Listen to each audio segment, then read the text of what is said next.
Hang Seng, though, is shed almost 5% this week, and it has been one of the biggest underperformers. We will be launching a tailor-made business product on the busiest routes and business routes of the country before the end of this year.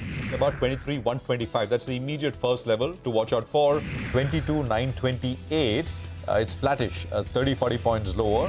Auto Anks are specifically doing reasonably well, is what we have seen. Nifty is at around 23,000 odd. We have a kind of a philosophy. We are organically build-up company. After scaling that 23,000 mark on the Nifty, we've dipped a bit. If demand improves, prices also will go up. From here on, I see that prices will definitely improve. The Nifty has reclaimed that 23,000 mark. Dips were shallow. All indices looking good. Sharpest strategies, top market trends, unmatched perspectives. The trading day's most comprehensive roundup. Stay ahead with NSE Closing Bell. Broadcasting live from the CNBC-TV18 Motilal Oswal studios in Mumbai.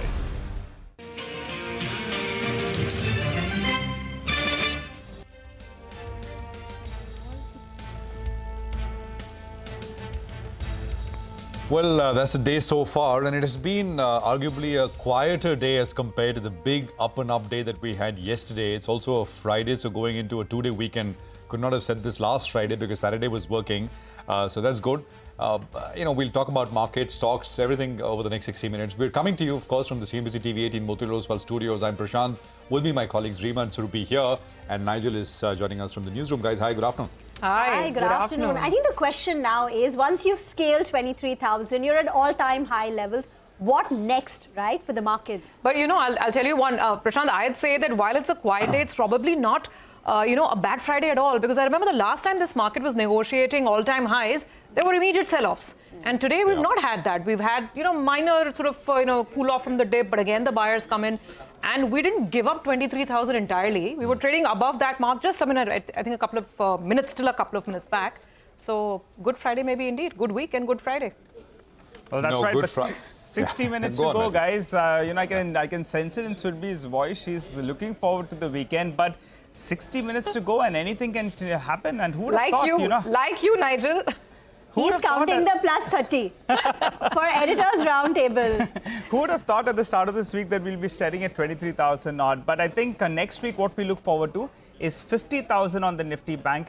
And, hopefully when we're going into the weekend next week, we see 50,000 on the Nifty Bank, which takes the Nifty closer around that, say, 23,500 odd. But 60 minutes to go, so let's get straight to the action.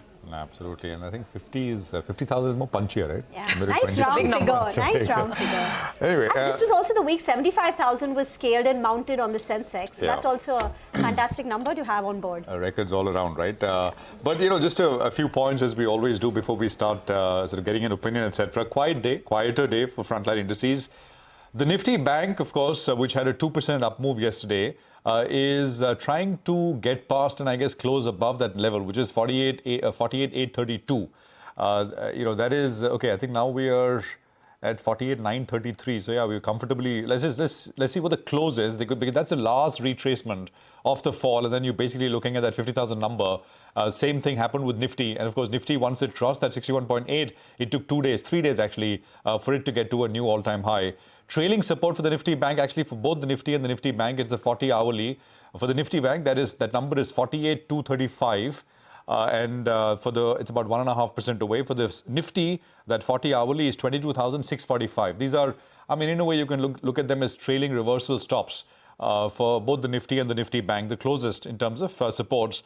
Mid-cap and small-cap indices both are up 0.5%, but market breadth is evenly matched, 1:1. So, it's not all up across the board. PSUs are leading the charge once again. And we'll talk more about that space, defense stocks and a whole host of other names. Advanced decline, as I said, is pretty sort of evenly kind of matched. There you go, actually declines now outnumbering advances, even as the indices themselves, I guess because of specific large weighted stocks, are still up in the green. Reema.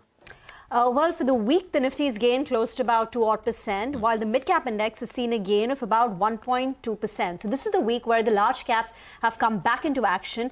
And today, a lot of the contribution heavy lifting has been done by HDFC Bank. Pull up in HDFC Bank, that's up 1.75%, and throw in L&T. In fact, many of the private sector banks are coming back. So even an Axis Bank is higher in trade. But I think that screen is telling you about that mid-cap profit booking, which is now setting in. Yeah, that's true. I mean, from the highs of the session, the mid-cap index has cooled off a little bit, but we've still got a gain of about 0.2% thereabouts. It's really a lot more about individual stocks, as has been the trend over the last couple of sessions.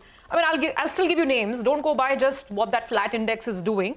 But we've still got movers and shakers. Look at a Paras Defense, 10.5% up on that stock. Smaller names like a Som Distilleries up and about. Vodafone Idea, because of the UBS report that we'll tell you more about. That stock's been on a tear right throughout the session, up about 7% even as we speak. Some of these EMS players, electronic manufacturing services, Sirma, for instance, 6.5% on the upside. So, plenty of movers and shakers. As Phenolex Cables, where numbers were very good, still retaining a 13% up move. So it is, of course, as expected, very, very stock specific. But yes, take that point on board that at an index level, there is some profit taking in the mid-cap market. Nigel. Well, that's right. Well, let's get straight to the action then. How do you position yourself in the final hour of trade? I think Mitesh is back. Kush Bora actually is back with us. Beg your pardon on that one. Hi, Kush. Good afternoon and good to see you in. What's the view from here on? 23,000. I think you were hinting that, maybe, in fact, the markets could move up. I recall last Saturday as well. Tell us more. Well, the Saturday trailer did turn out to be a good picture at the end of the day, didn't it? So I think on the whole, we are looking at, a consolidation around this level. But the 23,000 mark is perhaps now acting, will start acting as a support zone, because the put option base that you're seeing here is way higher than the call option base. I think, this will act as a strong base. If not this, at least the 22,800 mark will start acting as a strong base. But nonetheless, it'll not be a bad idea to take some money off the table from Nifty. As far as Bank Nifty goes, I would hate to disappoint you. So I think 49,500, 50,000 perhaps by the next week or a little later, is very much on the cards. The catch-up rally is on. And I think the Bank Nifty trade is the one that you want to get into right now. Okay, all right. And what about individual stocks, Kush, that you want to give us? A couple of names, Nigel. Bharti Airtel consistently doing well today. Also, if you see it's trading, with a gain of 1.5%, 1400 might prove out to be a minor resistance. But beyond that, I think 1440 is a very reasonable target. 1375 comes in as a stop loss. BSE is making a good headwind. So from the support of the 50-day moving average, the stock starting to inch higher. That's one stock that one should have on the radar. 28, 25, 29.50 are the positional targets. 26.50 is where the stop loss comes in. Okay, thank you very much for that. Let's get to Ashok Leyland. That's in focus as they just reported their Q4 numbers.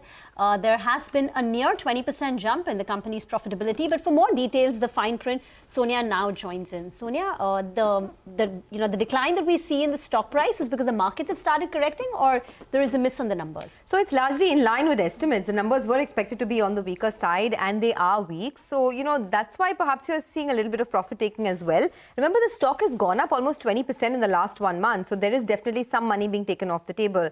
The revenues are in line with estimates. No surprises there. Down about 3.1%, coming in at 11,266 crores. The margins actually beat estimates, have gone up 310 basis points year on year, but that's also because of the fall that we've seen in raw material costs. EBITDA margins have come in at 14.1%. This is led by a 60 basis points gross margin beat this time around for the company. The profits at 900 crores are bang in line with estimates. The estimate was around 920 odd crores. So profits are up almost about 20 odd percent. There is a one-time loss that the company has incurred to the tune of 70 crores versus a gain of 56.4 crores. Now remember, the commercial vehicle space has been under pressure for a while. In fact, the last couple of months have been, have seen a volume decline for the commercial vehicle space. So Ashok Leyland, in that sense has seen weak numbers. But going forward, the management commentary, of course, is important to see whether there is any improvement or not in the commentary. Back to you. Okay, all right, got that. Sonia, thank you very much. So that's Ashok Leyland. That margin expansion, definitely quite impressive. Well, let's move ahead and take the conversation forward with our first guest on the show. We have Prakash Diwan joining in. Prakash, happy Friday to you. Happy 23,000 and, whatnot. But the first talk on the radar, as Sonia just pointed out, Ashok Leyland is what we're looking at. What do you make of the numbers? Because it's very true that we're yet to see a very sustained, meaningful traction in CV volumes. The numbers have been fairly patchy. And the stock also an underperformer compared to what we've seen in the rest of the mid-cap market. It's not been the biggest of the high flyers. Your thoughts? Yes, thank you, Surbhi, for all the best wishes, and of course, congratulations to all of you as well. And as Rima pointed out, we keep forgetting that 75,000 mark on the sensex, which is a significant milestone. We're just a quarter of a century short of that magical 1 lakh mark. So hopefully, we will see that. On Ashok Leyland, my sense is the expectations were fairly muted. The numbers have been very much in line, as Sonia explained, with that. There's nothing very significant in terms of a change in the cycle for CVs. We've seen that come through with Eicher numbers, even Tata Motors for that matter. So you'll have to wait for some more time, maybe 2 quarters for that scale up. And typically, Ashok Leyland benefits more when all its variants, all its verticals start contributing, whether it's the tippers and dumpers, whether it's the buses, and of course the long haul trucks. So there's been not much of a improvement in any of these yet. So I would believe as the new budget comes through and then kind of, some of the metals and mining businesses start revving up, in the second half of FY25, you probably see that cycle turn up.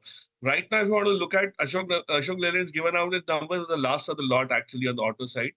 My sense is it's time to go back to Tata Motors, which is giving you such a great opportunity to enter.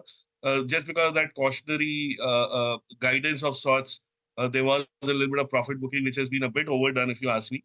Tata Motors probably stands at this point in time as the best option within the auto pack, including comparing it with the Marutis and M&Ms of the world for a 40-50% upside for the year ahead. Okay, let's get to the other big mover today, and that's on the way up. Vodafone Idea still holding on to a near 8-9% rally.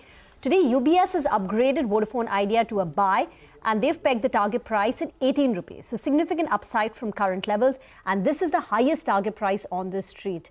18 rupees we're talking about. Now, there were many upgrades that we've seen in the in the last 1 month or so, whether it's Citi, whether it's BofA, but they had a neutral call on the stock. UBS is the only one which has gone out and said buy, and their target price is at 18 rupees.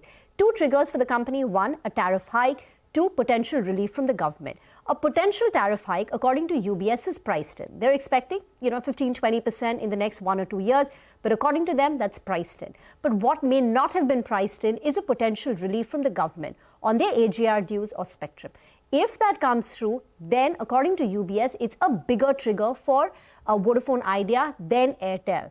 Vodafone Idea stands to benefit more. And considering both the companies are currently trading at the same valuation, according to UBS, the risk reward is more favorable for Vodafone Idea, which is why they have a neutral call on Bharti Airtel and Indus and a positive call on Vodafone Idea. The stock is very, very excited. And also bear in mind, year to date, Vodafone Idea is down 6% when Bharti Airtel is up 35%. You know what's really interesting and what stands out in some of these reports, specifically the UBS one, Rima, is that this is more like an options play, right? Yeah. These reports are not talking about growth in business and internal metrics moving higher, not all of them. The whole sort of aspect there is, if you read the whole report, they also correct. But you've obviously picked out the biggest pivot points, the biggest triggers, right? And that hinges on some AGR due getting knocked off or some equity investment coming in, which has come in for Vodafone Idea. And now the next one seems to be a relief on the due payments. Which is why all in the last 1 month, there have been many bull cases, bull scenarios which have been laid out. So I think for Kotak, the bull scenario was close to about 23 rupees, while I think the bear case was 7 rupees. And even Citi had a bull case of close to about 25 rupees. So if that optionality of a government relief comes through, then the benefit for Vodafone Idea could be quite significant, because what people are anticipating is the relief could be as high as 35,000 crore rupees. That on their market value, on their overall, the AGR dues is 70,000 approximately. 50% relief, which means 35,000 crore in terms of a relief, is what the industry is expecting. But also, as UBS said, probably a tariff hike may have been already priced in by the market, given the way the stocks have moved. The other connection, this is maybe slightly unrelated, but is also, I think this also, the rise in Vodafone Idea is also, I think, a bet on political continuity. Yeah. In the sense that, all of this, of course, hinges on relief from the government. And the government support. has its own equity interest in the company as exactly. well. So, the government is, and that's a bigger kind of thing, that the government is saying that we very much want a three-player market. It's going to be around. Yeah. But the government, of course, maybe we'll know on the 4th of June. But I think, I think that's the other thing why it's getting, and of course, the tariff hike is supposed to happen post elections, right? On a lighter note, 35,000 crores of relief anticipated. For myself, if I get 3,500 crores of relief from the government in the form of income tax or whatever, I'll take it with both hands. That's done 500 or there's a crores after that? No. And that's what I'm saying. Even 3,500 crores of relief, I'll take with both hands. You just said 3,500 crore of relief, but yeah. No, 3,500. Yeah. Let me correct myself. No crores. Yeah, Surbhi, I think you need to cut off those crores. I heard you say it twice or thrice. I was thinking, what's going on? 3,500 rupees is good. 3,500 rupees relief on income tax, I'll be very happy. But I'm not even getting that. So I'll put the question to Prakash. Prakash, very quickly. Are you willing to play the options game on a Vodafone Idea? So as a matter of disclosure, I am into that. And very clearly, I think it's been a series of salient changes that have happened in terms of, the moment the fundraise was announced, the promoter group putting in money at a significantly higher, you remember that, 14.87 was the level at which they subscribed. And then, of course, the successful follow-on offer. So I think more or less, as Rima explained, what we are expecting going forward is the bankruptcy risk is out. This continues to be a third player and not just a marginal third player, but a significant third player, given the fact that they've started issuing or looking at ordering equipment, newer equipment, putting up towers, going towards the 5G. So all of that probably is what works out well. I'm not sure about that 18 rupees. Market's probably reading that into too much into that, saying it should happen very soon. But it could take some time, is my sense. And if you're patient, you could still get a 20% upside from your if that 18 rupee mark was to be met. Okay, all right. Prakash, I wanted your view on BSE. The stock is buzzing in today's trading session. We had a note coming in from Investec earlier. Vamakshi joins us to run us through all of those details. Vamakshi. Well, absolutely. BSE is on our radar. Investec has initiated a long fast on BSE. Now, what this essentially means that this is a high conviction, short-term analyst idea. Now, there are obviously concerns around the regulatory risks with respect to the F&O post-elections as well as budget. And the stock did see a correction of around 7% in the past 1 month. But nevertheless, what Investec highlights is that the company has managed to clock strong volume growth in equity derivatives. They've managed to capture nearly 8.6% premium market share in the month of April. They also believe that the company could benefit from market share tailwinds as well as margin triggers, and this in turn could offer stability to its earnings. Profitability in FY25 is also expected to be boosted by positive regulatory developments, which includes the unbundling of clearing charges, increased cash volumes, as well as higher co-location income.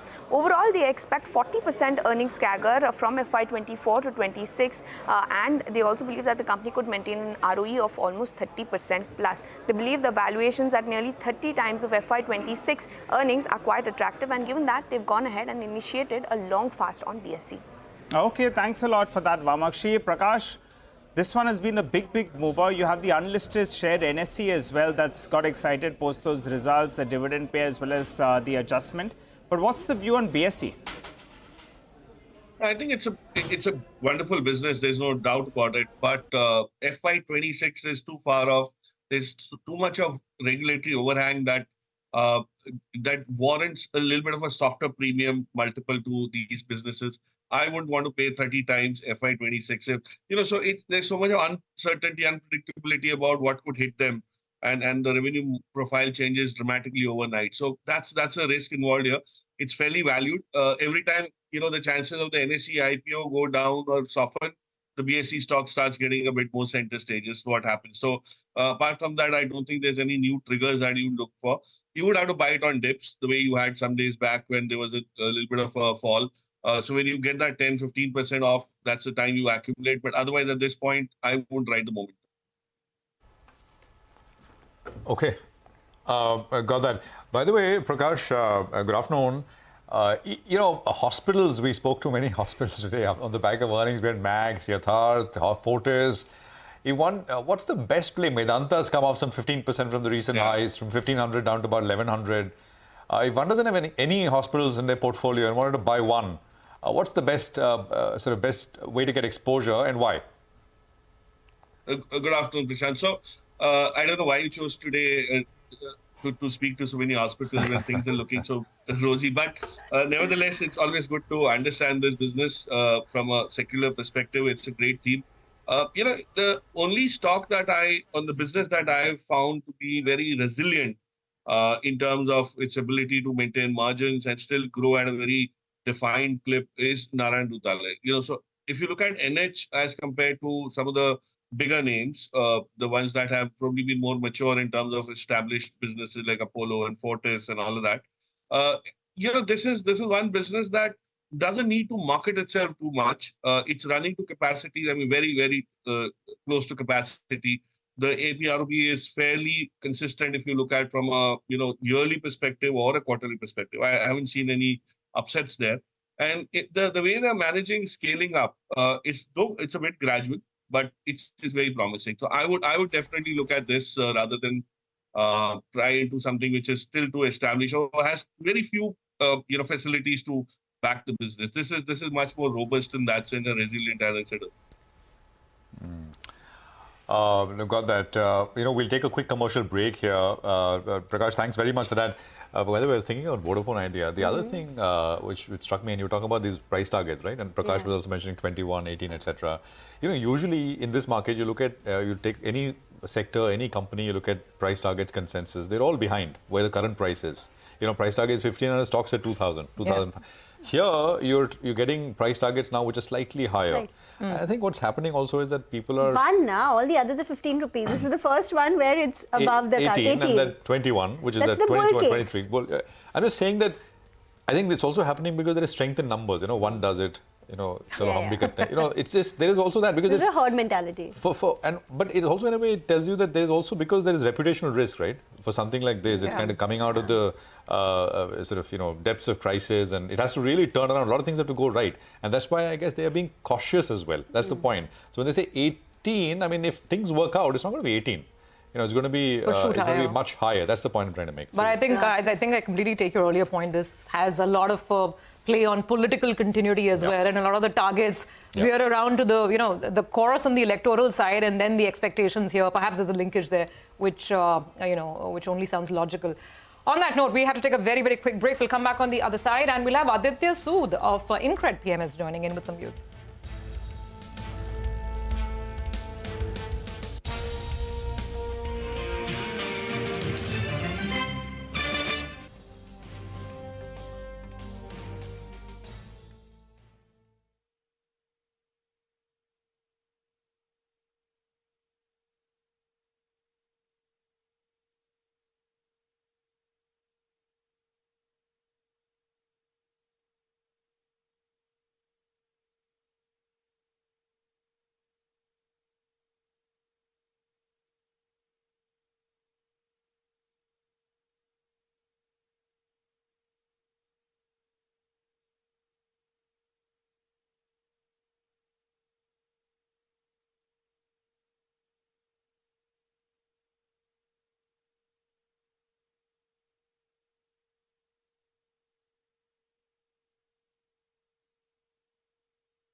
Okay, welcome back.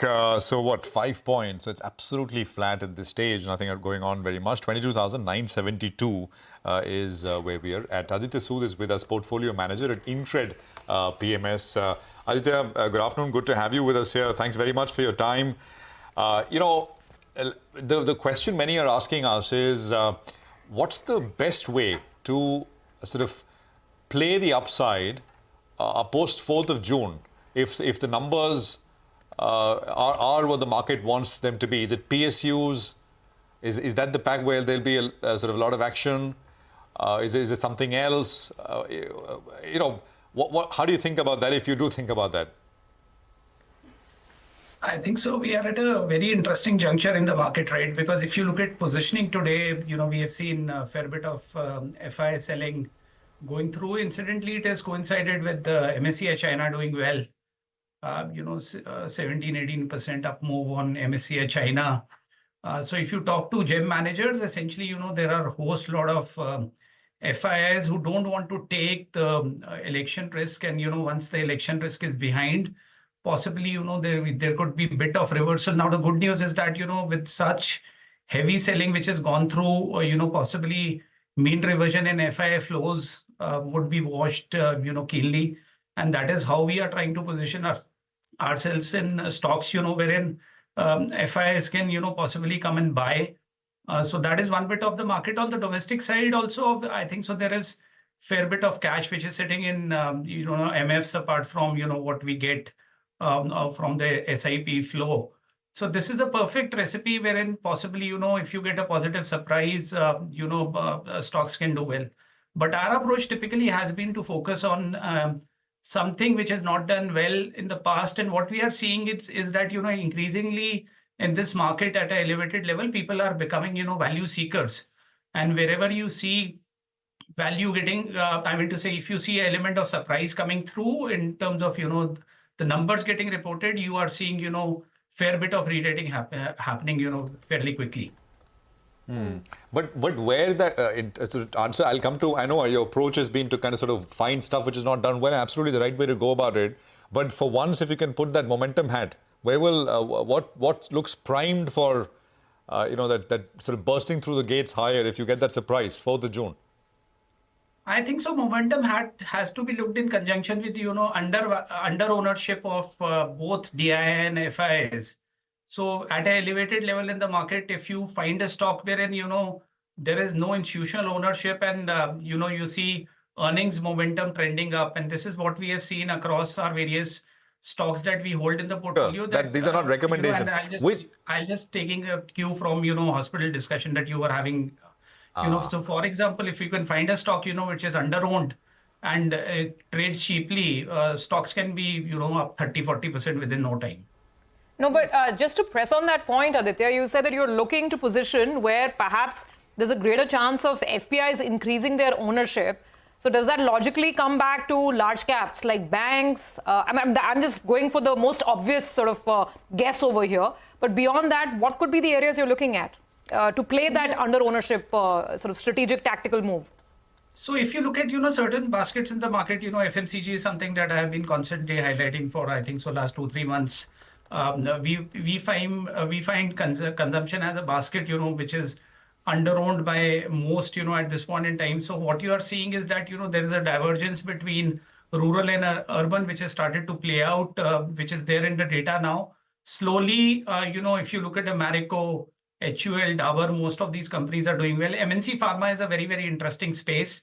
So most of these MNC companies have been trading at, possibly a 10-year lowest multiple. Now, what we are seeing here is that the growth is, trending upwards. So if you look at, Pfizer, for example, they had, a lot of drugs which were impacted by anilium. And obviously, you have a favorable base there. So if you look at, GSK Pharma, for example, the top line growth has been very, very tepid for last 10 years, possibly. And this is the first quarter wherein we have seen a earnings beat. So that these are some of the areas which we find interesting, and obviously they are not very widely represented in portfolios. Okay, all right. Hi, Aditya. I'm looking for some names. We've got the broad idea, looking for underperformers, looking at some FMCG stocks, MNC names as well. Give us a few names. The last time you joined us, you gave us a couple of names. I think we spoke about KDDL, Landmarks, ABFRL. What else? What's new? So the top holdings that we have in the portfolio is a combination of, going by this theme, we have been a very long-term buyer in a company known as Newland Labs, which obviously is perhaps one of the best performing pharma stocks, post the COVID low that it made. We find that Newland is clearly a very, very unique story. Innovation quotient is very, very high. There is a huge tailwind of, essentially a biosecurity security bill getting passed in the US. And now it is going to, I think so, it is much clearer because, after tariffs getting slapped on auto and solar, it is very, very clear that, for innovation, US would see, Indian companies as a perfect partner. So if you look at a company like Newland, they were already supplying to a company known as Karuna Therapeutics, which had been acquired by Bristol Myers Squibb. So what we essentially see as an extension of this thesis is that, these companies have proven capability. They have a 40-year track record, which is impeccable track record in terms of US FDA. So these are, some of the themes wherein tailwinds are there. Tejas obviously has been a long-term holding for us now.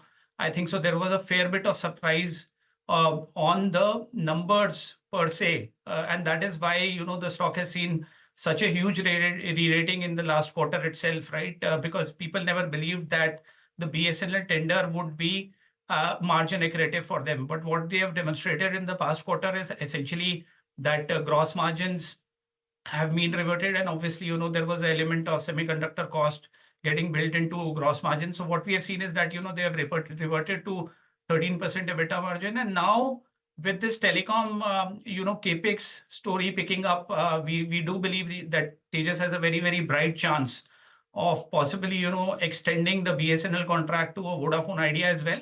So that is a very interesting way to play indirectly the telecom story without getting exposed to the balance sheet risk.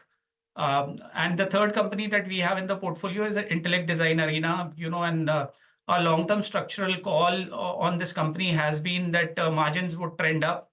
In the last quarter, what we saw was that obviously, they vacated the GEM contract and top line was tepid, but that was widely expected. If you look at Oracle versus Intellect margins, there is a very large differential. Oracle is at 40-45%. Intellect, we believe that, possibly 21-22% margins can head towards, 30% over a period of time. There are, product companies generally have a lot of operating leverage built in. So these are some of the structural plays that we like. More importantly, we like companies which are challengers or the companies which are having huge tailwind and are gaining market share structurally. Aditya, these are stocks that you've had in your portfolio for a long time now, whether it's Newland, Tejas, Intellect Design Arena. Any new stocks that you have, bought recently or you're evaluating right now? So there are very few stocks that we have resorted to, add in the portfolio. I think so it is about more about sizing as a play in the portfolio. But what we have added recently is a very small hospital known as Indraprastha Medical. Now, if I look at this hospital, if I have to just benchmark them on valuation, obviously, this is a PPP between Apollo and the government of Delhi. So if you look at this hospital play, essentially last 30 years, they have been into existence. They have got an excellent reputation. Stock was trading very, very cheap. They have reported a 125 crore PAT. When we bought it, the market capitalization was 1,500 odd crores with 250 crores of net cash on the balance sheet. This was the cheapest hospital play. More interestingly, this is the one of the highest return on capital employed hospitals that you can, invest into, because the return on capital employed is northwards of 32%. Now, the real reason why the Indraprastha was possibly cheap was they have not expanded over the last 30 years. But as we understand, possibly, this cash flow accretion would lead to, some sort of expansion or increasing their bed capacity by 40% over a 2-3 year period. So what we have seen is that, any stock which has been categorized as value, as and when growth returns, there is a massive re-rating potential. So as a core thesis, we like companies wherein P multiple can expand and earnings can also compound. They just have one hospital, right? That one in Delhi. Just that one hospital. Or... Yeah, that is correct. They have got 750 beds, basically. Yeah, no, it's one of the oldest ones. So one of the things that... No, the market cap is now 2,200 crores. You said you bought it when the market cap was 1,500. Yes. Just to press that point, for someone who wants to own a hospital business now in their portfolio, is there something which makes sense? We had an earlier guest who was saying that he likes Narayana. Your thoughts, Aditya? Yeah, Narayana has been an excellent company. See, the problem with the sector today is that, a lot of companies lot of hospitals are trading at, anywhere between 25 to 35 times or 40 times EV by EBITDA. So if you just logically step back and think about, the ARPOB, the return on capital employed, the cash flow that it makes, it is very difficult to buy a hospital stock today based on cash flow, right? Because most of these stocks are expensive. So what we are trying to do here is that, we are trying to strike a balance between growth and buying it at a reasonable price, because any which ways the multiples are known to the market, right? So it is more from a perspective of, if I treat Indraprastha as quasi-government and half as, Apollo subsidiary, and if Apollo is trading at 50 times earnings, obviously, the stock is mispriced. Narayana is an excellent franchise. I have held, Narayana in the past. But we also own, DM Aster here. We believe that after the capital allocation move that they have made, possibly, the expansion which is going to come through is going to be 15% CAGR in terms of bed addition for them. And at a 40,000, sort of a ARPOB number, I think so, they have got some headroom in terms of expansion of ARPOB and expansion of margins as well. Okay, so Indraprastha and Aster DM, 2 hospital stocks in your portfolio. Got it. Aditya, good conversation. Thank you very much for all the specifics and all the perspective. Wish you a good weekend, and we look forward to the next call. Well, the market's absolutely quiet, not much happening. The mid-cap index also dipped into the red actually for just a bit. It's absolutely flat on the 3 key indices, the Nifty, the Sensex, and the mid-cap index. Bank Nifty better off today with a gain of about 0.4%, still being retained on the screen. So it's a pretty swift cool off and some profit taking basically ahead of the weekend and the big event that is lined up. Let's now shift focus to some index changes that we are expecting. FTSE is likely to announce some changes to a couple of its indices. Let's ask Vivek what they are. Vivek, what is the expectation? Well, today evening, just post market hours, we are anticipating that FTSE will go ahead and release the list of additions as well as deletions to 2 of the indices that we track. One of them is the FTSE All Cap Index, and the second one is the FTSE All World Index. Now, when you're talking about this particular index review from FTSE, it largely covers, the recent listings. So you'll find IPOs, you'll find companies that have either spun off or, mergers. So any specific corporate actions, that's the only one that will be being considered by FTSE for this particular review. So which are the stocks that could make the cut this time around? JSW Infra, expect flows of almost $38 million in case it comes. The other one is Honasa, Happy Forging, Cellovolt, DOMS, Inox India. The next stock on the radar is IREDA. This could see flows of close to $57 million, and Tata Technologies, the other one, could see flows of over $34 million. Along with that, remember, even Sensex would be announcing the list of changes it expects as far as its own constituents are concerned. Adani Enterprises expect to replace Wipro. It could see flows of close to $118 million, while Wipro could see outflows of close to $56 million. Okay, thank you very much for that. Adani Enterprises is quiet today, but it did rally at the beginning of the week, and it's up close to about 10% this week, despite not moving at all today. And DOMS is the other one that he spoke about from FTSE. Will be reporting numbers later in the evening. We will slip into a very short break. As always, we'll get you a check on what dealing rooms are saying in our segment D Street Chatter. Also, a few BTSD calls for the weekend lined up with our experts.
Welcome back. Well, it appears to be a bit of a day of consolidation because the markets are as flat as can be and we're almost done with the trading session. But let's get in Nimesh to tell us what is he picking up in D-Street Chatter. Nimesh. Well, actually, not a bad outcome, so to speak. Yeah. It's a flat day, but again, all the three indices hit a fresh high. After that, you've seen some bit of profit booking. But from a flow perspective, again, it's a mixed day, a bit of bias towards positive.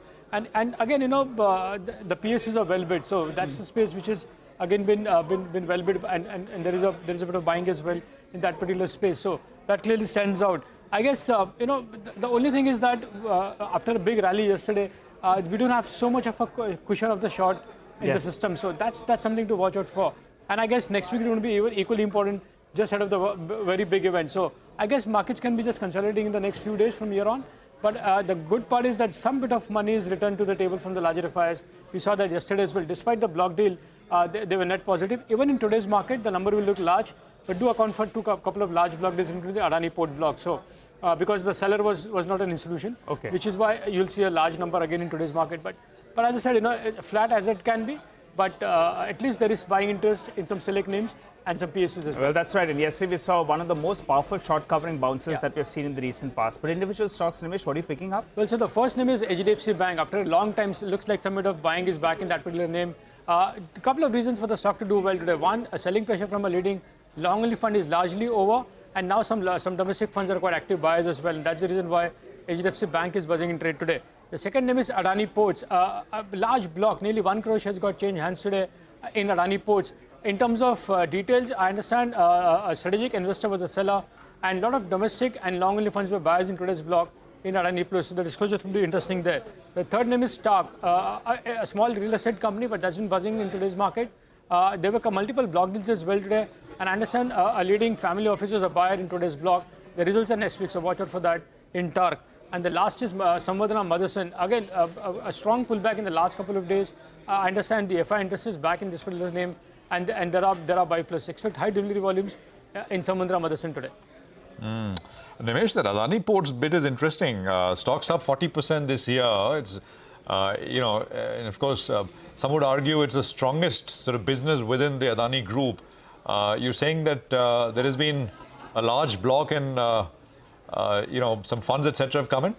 Yeah, that's right, Prashant. So, just to clarify, in terms of a strategic investor, my understanding is when Adani Ports bought over Gangavaram Port, the promoters of Gangavaram were given some shares of Adani Ports. So, I think that entity was a likely seller. They sold 3 crore shares some 10 days back, 10-15 days back, and now they've sold the remaining stake as well. So, looks like it's largely a clean out trade from that particular strategic investor. In terms of buyers, I understand one of the long-only fund from US, they were small buyers. A couple of domestic mutual funds were also buyers as well. So it's a mix of institutional investors who bought today, but from a seller perspective, it's the strategic investor who've cleaned out in today's block deal. All right, Nimesh, thanks very much for that. Interesting sort of list of stocks as always, and we will come back with some of these over the next few sessions as well. Well, that's D-Street Chatter with Nimesh as always. But let's tell you what to buy or sell today for a reverse trade when we come back on Monday. We have Kush Bothra joining in for that. Kush, what do you have? Hi, Prashant. A couple of trades, one from the cash space, one from the F&O space. TVS Motor is doing well. It's closed above the weekly resistance that we saw, or rather the highest point of the week for this week. So from a near-term perspective, 2300, 2375 are the levels to look at. 2175 is a support zone. From the cash space, KPIT Tech is doing well. It's almost at the 2-month high. There was a gap resistance that is being taken out today. So again, from a near-term perspective, 1600, 1640 are the levels to look at on the upside. 1530 is a good support zone, so should act as a stop loss. All right, Kush, thank you for that. We'll come back to you for more, but those are short-term trading ideas. But we got good numbers from Honasa earlier. Stocks, of course, been up and about since the morning. Mangalam is with us to sort of talk about this one. Mangalam, afternoon. Well, good afternoon. In a sector which is parched for growth, any company does a little better than the industry. The street likes it, and in that, Honasa has gone ahead and done 3x faster than competition in terms of the products that they are selling, and that's led by underlying volume growth of around 27% in the fourth quarter. For the entire year, it was a little over 20% as well, and that's resulted in 20% revenue growth as well. Yes, it is a smaller base. Yes, the company is expanding offline, etc. as well, but in doing so, operating leverage plays out too, and 21% revenue growth has actually led to a turnaround in their EBITDA of 33 crores versus a loss of 3 crores, and that's reflected in the bottom line as well. A 30 crore net profit is what the company has posted. Now, while they're growing, they're also gaining market share in key products, key categories. 120 basis points market share improvement in face wash, 40 basis points in shampoo. For the entire year, they've increased their offline presence by about 34 odd percent, and 18% of their revenues this year also came in from products that were newly launched. So those pipelines are firing for the company as well. And outside of Mamaearth, some of the brands that they're seeding, Dermaco, for instance, which is a 500 crore brand now, they have a target of 1,000 crore for that. And for the others, like Aqualogica and Dr. Sheth's, they have a target for close to 500 crores in annual run rate over the next 3 to 5 years, along with 250 crores for something like a B Blunt as well. And to add to all of this, they've also gone ahead and made an acquisition for the R&D capabilities of Cosmogenesis Labs, a company which has formulation expertise, research and development, nano manufacturing lab, a deal that closes in the next 4 to 6 weeks. So brokers are calling this one of those quarters where the company ticked nearly all boxes, and that's explaining the kind of move that we're seeing on Honasa. Thank you very much for that. A company which has not ticked all the boxes is Orchid Pharma, down 8%. Ekta joins in with the details about their Q4 numbers. Ekta. Well, yes, a disappointing set of numbers which has come in for Orchid Pharma. So the revenue was up only around 3.4% on a year-on-year basis, and even on a Q-on-Q basis, the revenue did see a decline. It came in at around 217 crores versus 220 odd crores. What also disappointed were the margins, which came in at only 13.3% versus 18.9% year-on-year. The EBITDA came down by around 27% year-on-year. And on a Q-on-Q basis as well, the margins were 13.3 versus 16%. That really trickled down in terms of the profitability, which came in at around 33 odd crores versus 59 odd crores. And this compares to 33 crores versus 29 crores Q-on-Q. So a disappointment which has come in for Orchid Pharma, which has been pretty much a top-down disappointment, with the margins really standing out as the key negative. Thank you very much for that. Hemang Jani is now with us to take a few questions as we wrap out this week in about 15 minutes. Hemang, afternoon. PFC, REC are big movers today, and we're unable to find out the reason behind this kind of strength. What's happening here? PFC, REC, basically, you're seeing a bit of a traction for the entire PSU theme, and particularly when you look at the numbers, the PFC numbers which were out, now it is quoting at almost 33% discount to REC. And when you compare the numbers, let's say, there is a 22% quarter-on-quarter growth, much better credit cost, and even the provisioning towards Discom is lower. So, after the concerns that we have had about, the provisioning that these companies will have to do, what is coming out is that even after that provisioning, the companies are performing well and valuation-wise far more attractive. More so, PFC, as I said, is at 33% discount to REC. So there is certain amount of interest in this pocket. Okay, so those are the power financiers which have had a pretty decent run today. Let's talk about some more movers and shakers. Interesting names that still find traction. Bharat Dynamics is one, which is up and about. Paras Defense is the other. Some of these private names, private sector names on the defense side, defense and space, they're looking interesting this afternoon. Hemang, hi, good afternoon to you. So we've seen the huge rally, right, play out on the whole defense side, and HAL has been the poster boy. But the question is, do you still like something enough to put fresh money to work? It's been a dream run for the defense and railway names. When I look at the market cap, when I look at the numbers, when I look at the valuations, I'm a little concerned about the way it has really gone up. Just to give you a perspective, HAL is having a market cap of 3.5 lakh crore. valuation wise, we can all debate, it's 50 times trailing and growth is something that people are hoping for. But my feel is that if at all you want to participate, I think private sector players would be slightly better off, names like maybe Bharat Forge or L&T, rather than chasing only the PSU names, because you have, wide portfolio and diversified business versus just one category and with much better margin profile. So while the momentum is great and people would be rejoicing, traders, but I'm more comfortable buying into some of the private companies in the similar space. Mangalam was just telling us about Honasa. Bikaji is also a place where we've seen pretty good numbers, growth coming through. Do you like either Bikaji or Honasa? I think both the companies came out with good set of numbers. Honasa particularly, if you look at the details of the results, in many categories, they are growing much faster than the competition. The volume growth has been very strong. So given that there is a fair bit of store expansion, certain category-wise detailed work that they've done, this looks to be a very interesting, company. So we do like Honasa, and we think that there is a case of 22-24% kind of appreciation over a 12-month period. Okay, got it. Hemang, thank you for that. Do stay on. We have some more questions for you, but we do have to take a very quick break. Come back and then we'll be in the final leg of this week's trading session.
Welcome back. You're with us on Closing Bell. So very, very quiet close to what has been otherwise a good week for the market. Let's look at some more sort of corporate conversations that we've had during the course of the week. Now, IMFA reported a weak fourth quarter. The volumes were slightly higher, but overall the numbers were still weak. We caught up with Mr. Subrakant Panda, MD of the company, to talk about the outlook. Take a look. Broadly, if you look at that for Q4 FY24, our average realization, like you said, was roughly about 102,000 or so. Going ahead for the ongoing quarter, we expect prices to be higher by about 3,000 to 4,000 tons, if not 3,000 to 4,000 rupees a ton, if not a little bit more. So broadly, I would say for the first half of the year, and as you know, we don't really go beyond predicting 2 quarters at a time.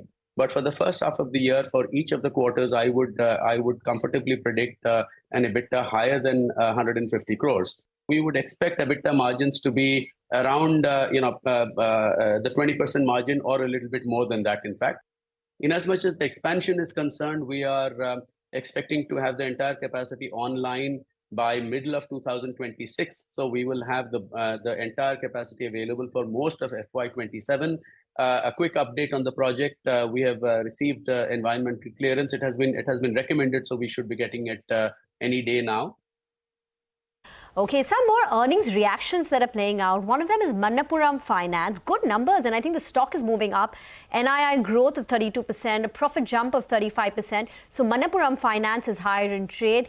The other one is Aegis Logistics. Came out with numbers about 2-3 hours back, and it's a 17% up move on the stock. A revenue jump of 15%, margin expansion, that's driving a 40% increase in the company's profitability. So this stock is on fire. But on the way down, it's Rico Auto, which is struggling a bit. It's a top-down miss. So there's a decline in their revenues, a contraction in margins, and that's driving a 35% decline in the company's profitability. And once the numbers came out, you saw the stock slip quite a bit. Hemang, Amara Raja is a stock that you look at very closely. What's happening here?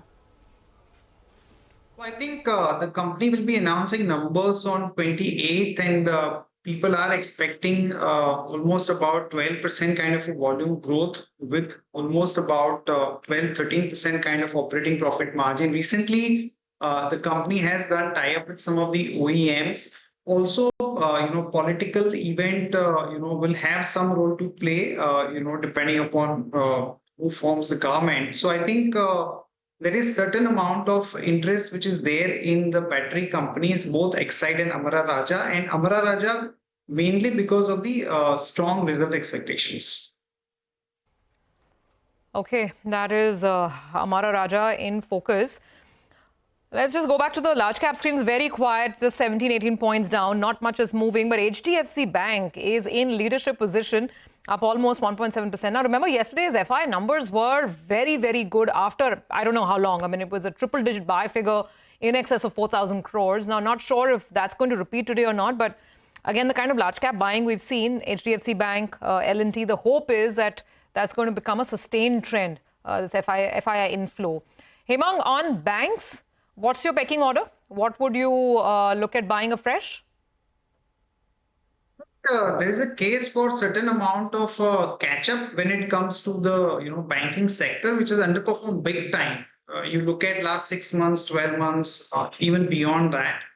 Numbers have been by and large decent. What I liked most was the fact that something like ICICI Bank, State Bank, the numbers have been pretty good. No real negative surprises either in terms of credit costs. The growth outlook also looks quite okay. So I would be comfortable, buying into this, particularly when you look at the markets around. Many pockets have really gone up, be it, certain themes, be it broader market. So this is one pocket where you have a comfort of both the better numbers and valuation. So I think it's a no-brainer. Okay. All right. Just want to focus on some more mid-cap companies. We spoke with Zaggle today. Now, Zaggle had been buzzing on the back of a good fourth quarter performance. Profit and revenue saw a stellar jump. Margins, of course, contracted. The stock started the day pretty high. Now it's cooled off as the mid-cap rally kind of fizzled out. Let's just listen into the management on the outlook ahead. Growth projection, we have upped our growth projection for this year from earlier guidance was 40% plus. Now we are able to give you a guidance of 45 to 55%, and we are going to double in 2 years in terms of size. While we believe we'll be similar to current levels, we want to be a little conservative, and we see margin expansion, etc., kicking in, in the coming years, maybe 2 to 3 years and beyond, because we see tremendous opportunity to capture market share. See, these kind of opportunities do not come every day, and some of it is on the back of regulatory actions that happened recently. That was Zaggle. Hemang, do you track the stock? Have you checked out the company, Zaggle? Yeah, we do track it. Very interesting company, particularly in the, kind of product offering that they have in the corporate segment. There is a lot of scope to roll out very interesting products. Performance, I think they are in an early stage of the growth. So I don't think one should really worry too much, but it would be good to have a small exposure to a company like Zaggle, which is into this cash management and interesting products on the dining and many other lifestyle related products. So we do have a positive view there. Okay. All right. Got it. Hemang, thank you very much for being with us this afternoon and taking us through a lot of those stocks that we've discussed. Wish you a good weekend and we look forward to the next conversation. Well, with that, we're down to the last couple of minutes of trade. So let's start closing this out. It has been a good week for the market, ending on a tepid note, but as they say, perhaps slow and steady wins the race. So the Nifty hitting the historic next level of 23,000 in intraday action. Of course, the close will happen just below it. Let's talk about the movers and shakers. On the upside, HDFC Bank, L&T, Bharti Airtel, Axis Bank, these were the stocks that were leading from the front. The Bank Nifty is still retaining some green. Nifty, Sensex, Midcap Index have flattened out. But the Nifty Bank was actually the best performing index today. Beyond banks, Bharti Airtel was a strong mover, about 1% higher. Ultratech Cement had some follow through with about a 0.5% gain. So that's the list of gainers. The profit taking was evident in some auto names and IT names. So some examples would be, for instance, Mahindra and Mahindra, Hero, also lower from the auto arena. We talk about Asian Paints down about 1%. Adani Ports shaved off some of yesterday's excitement, down about 2% as well. And then, you had the heavyweights like TCS, ITC and Infosys, which were on the lower side of the screen.